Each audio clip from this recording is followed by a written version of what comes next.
And we are live. We're live. We're live. Chapter 23, Genesis.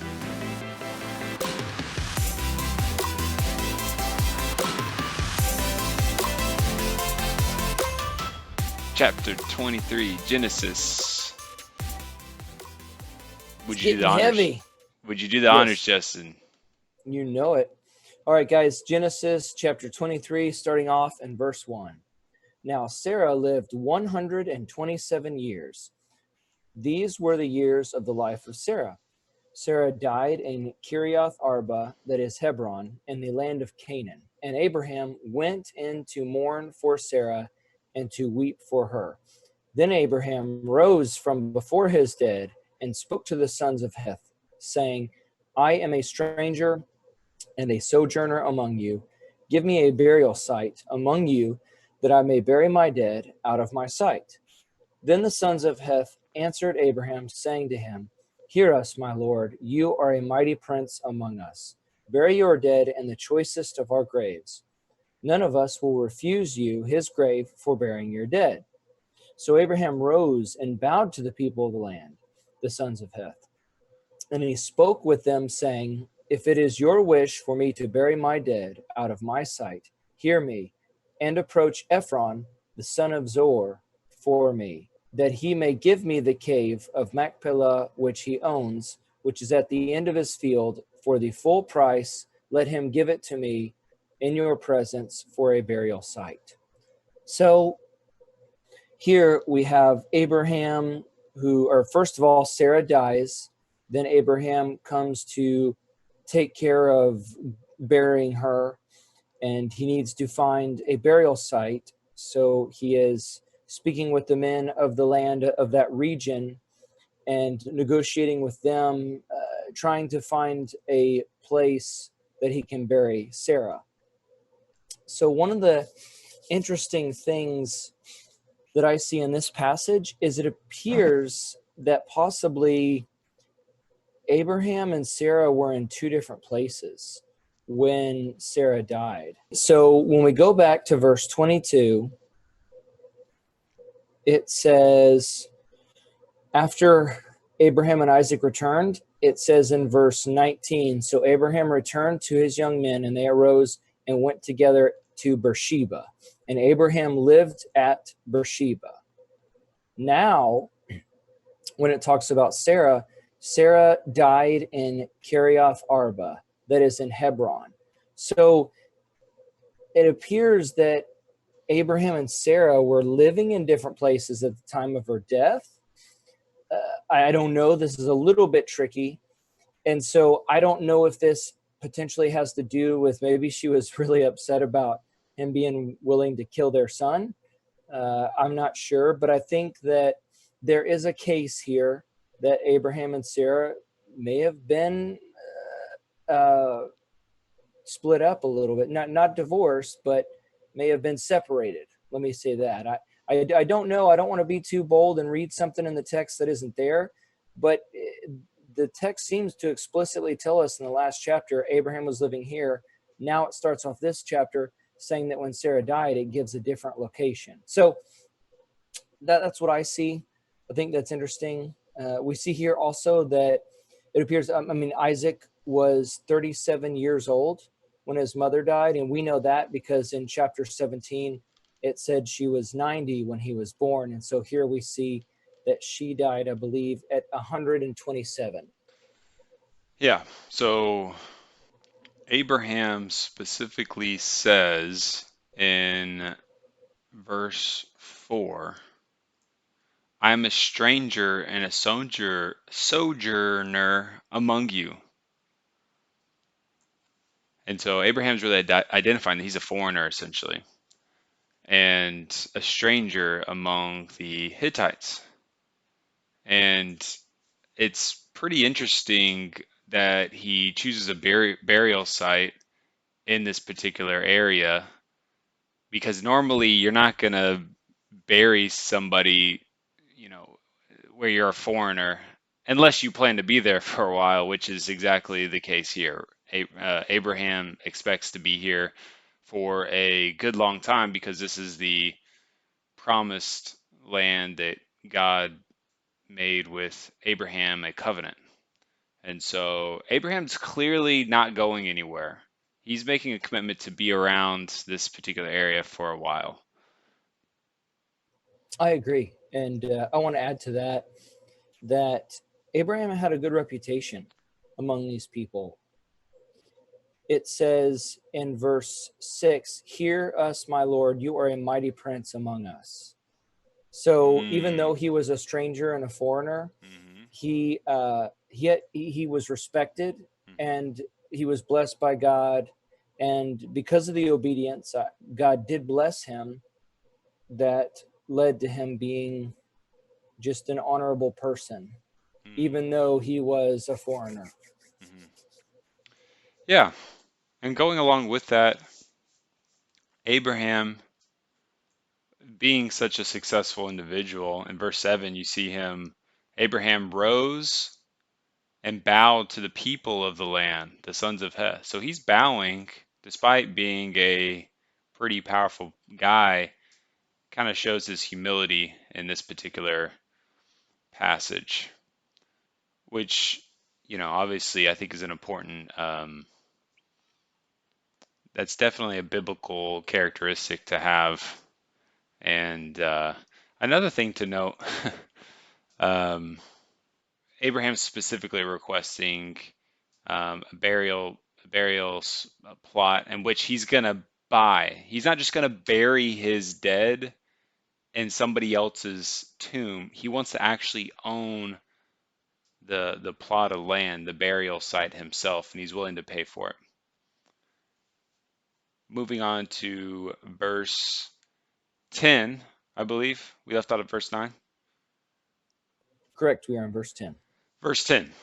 Now Ephron was sitting among the sons of Heth, and Ephron the Hittite answered Abraham in the hearing of the sons of Heth, even of all who went in at the gate of his city, saying, No, my lord, hear me. I give you the field, and I give you the cave that is in it. In the presence of the sons of my people, I give it to you, bury your dead. And Abraham bowed before the people of the land.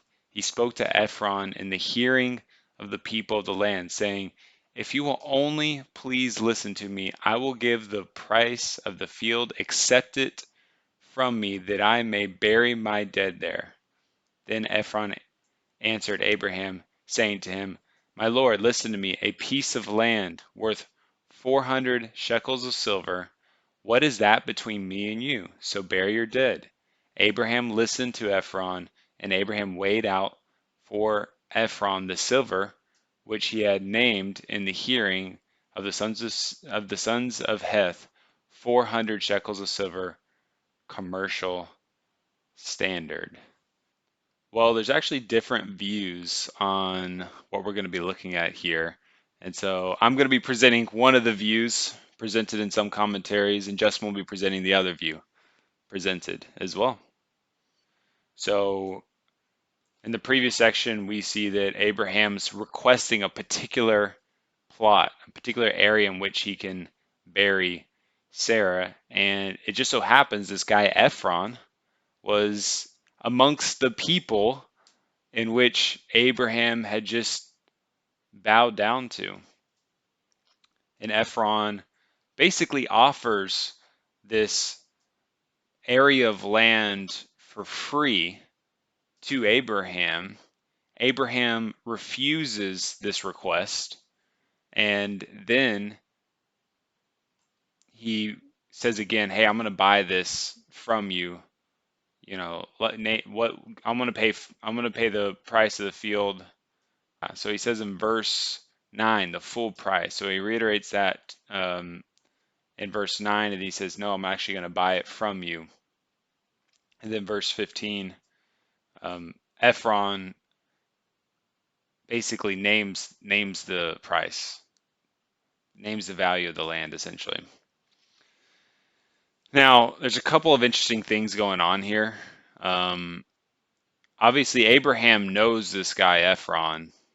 I mean, he points him out right away. He immediately knows, hey, who this guy is. He knows what area of land he owns.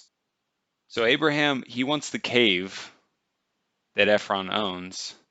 And then Ephron offers to give him the field, which and I give you the cave that is in it. So basically he's offering both, right? Both the field and the cave, which is somewhat interesting.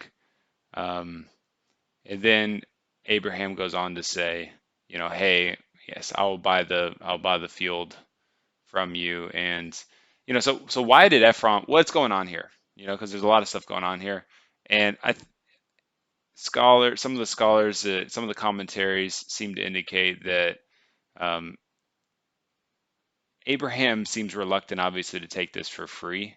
You see that in previous chapters that he doesn't want to take anything from anybody else because he doesn't want anyone to come back and say, "Hey, Ephron, gave anything to me, or anybody gave anything to me," which wouldn't exactly be true, right? Because if you look at some of these other two encounters that Abraham has with these kings essentially in the area, I mean, they give him a lot of cattle. So he is getting stuff from other people.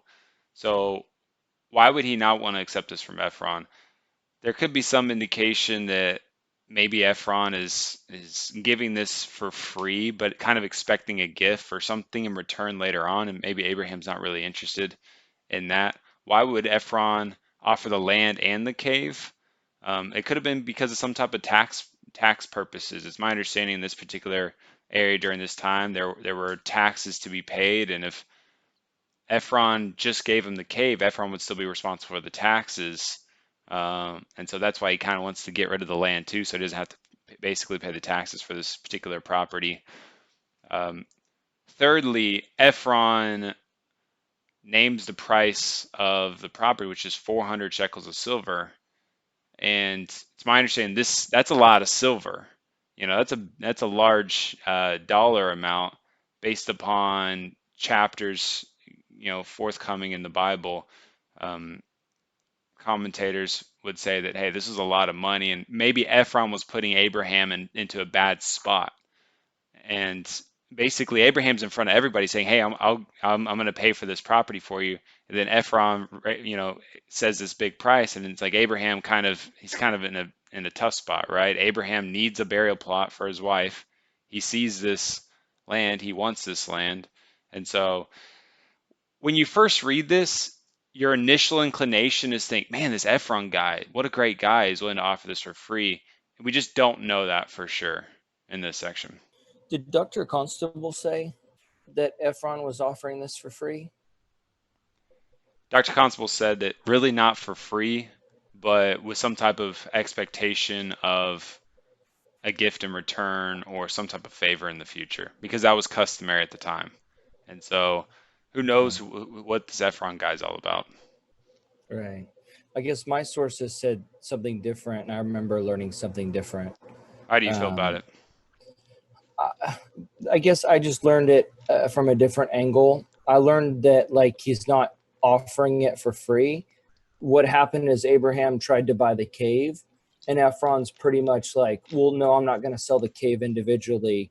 I'm going to sell like the whole plot. So like when he said, no, my Lord, hear me, I give you the field and I give you the cave that is in it. In other words, like, no, I'm going to like sell you the both. Do you know what I'm saying? And then he spoke, if you will only listen to me, I will give you the price of the field. So then Abraham just kind of agrees to it. Um, Ah, that's what it's like. The commentary I read said like they were talking about how this was kind of common with the Hittite and business transactions, hmm. and so this wasn't I don't know the way I learned it, this was not so like when we're reading this, just pick up the Bible and you're reading it yourself. I agree, it feels like it's like a, hey, no, I mean, you're like this stud, I don't even want to charge you, just bury your dead.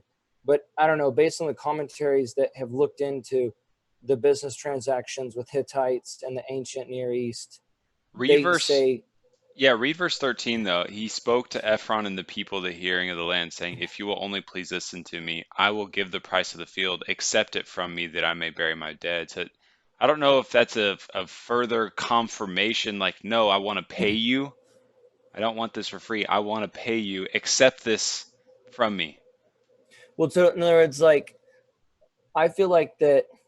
So based on how I learned it, I Sure. feel that like Abraham's saying, okay, like he's not when Ephron said, hey, I'm going to give you the whole plot, right? So Abraham's saying, okay, I accept your deal. Let everyone hear that I accept the whole plot. I'm no longer just trying to buy the cave from you. I'm going to pay Totally. you for the whole plot. So I honestly don't know. Um, I'm What? just saying I my no, I back. think that's multiple great angles though, right? I mean, it's Yeah. okay. Ephron, this is let me read this. Coins were not minted until the 7th century BC, so Abraham would have paid for his land by weighed pieces of silver. Ephron's responses to Abraham's request sound very generous, but he was really making it difficult for Abraham to pay less than his asking price. Ephron's objective may have been to get a present from Abraham for giving him the field and cave that would compensate for the value of the land. Such a gift was customary. On the other hand, he may have wanted to preclude Abraham's offering to pay him less than his asking price. So I guess really not. I mean, at no point was this going to be a free transaction. It was the custom of the area to get a gift, I guess. One way or another, someone's back was going to get scratched for the land. Okay, Genesis 23, verse 17. So Ephron's field, which was in Machpelah, which faced Mamre, the field and cave which was in it, and all the trees which were in the field that were within all the confines of its border, were deeded over to Abraham for a possession in the presence of the sons of Heth, before all who went in at the gate of his city. After this, Abraham buried Sarah, his wife, in the cave of the field at Machpelah, facing Mamre, that is Hebron, and the land of Canaan. So the field and the cave that is in it were deeded over to Abraham for a burial site by the sons of Heth. So we see Abraham bought the field, it was deeded over to him. We see this transaction took place at the city gate, and Abraham did end up burying Sarah there. And the transaction happened in front of the community there. So we see that, like Henry had mentioned earlier, by Abraham burying Sarah here, he was making clear that there was no turning back now. He was the promised land. He was committed to the promised land. He was committed to being in this place where God had called him. Also, it points to Abraham's faith. Abraham believed that God's promise went beyond himself. And this was a big deal. We see this is the only purchase, it appears this is the only property purchase Abraham made that's recorded in scripture. And this was a big deal, this burial site, because later on, as we're going to continue to read in Genesis, Abraham himself was buried here. Isaac, Rebekah, Jacob, and Leah were all buried here. And then later on, toward the very end of the book of Genesis, we see that Joseph requested that when the sons of Israel left Egypt and returned to the land of Israel, that they take his remains back to the land, the promised land as well. So this is a popular burial spot, is what I'm hearing. Do you think they're still taking applications for burials in this particular area? I doubt it. You think it's filled up? I don't think you could afford a plot there now. Hey, you don't know me. You don't know me, bro. You don't know my life. No, I wouldn't mind being stacked in between. Maybe I get a spot in between Abraham and Sarah. I don't know. No, this is a pretty interesting thing. Of course, nobody wants to just, start burying their family in a place that they're not going to be around for a while. And, there's definitely a big commitment. And I also note in this section,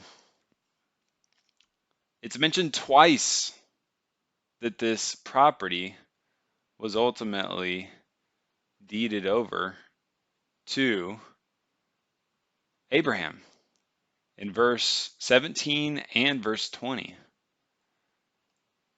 So it seems very clear that this property belongs to Abraham and really nobody else.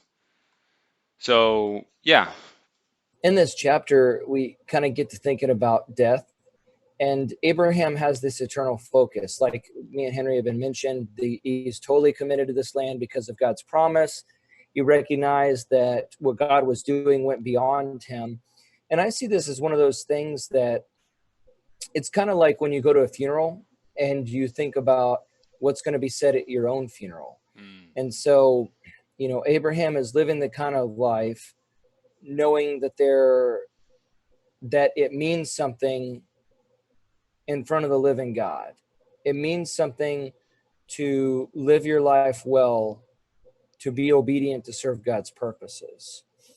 And so, as Christians today, those of us who have put our faith in Christ, our greatest hope is actually at our death. It is sad when we lose loved ones, but our greatest hope is at our death because Christ has promised us a resurrection, and Christ has already resurrected, and that's proof that we're going to be resurrected. That's proof that when we die, we're going to see God. And so we need to live our lives with that eternal focus of our purpose on this earth being one to glorify God because of where we're going to spend eternity. And there is an eternity coming very quickly. well said. Well said. Hopefully not too quickly. Alrighty. Well, thank you for joining us today, and we will see you in the next chapter, chapter 20. Oh, 24, baby. see you soon.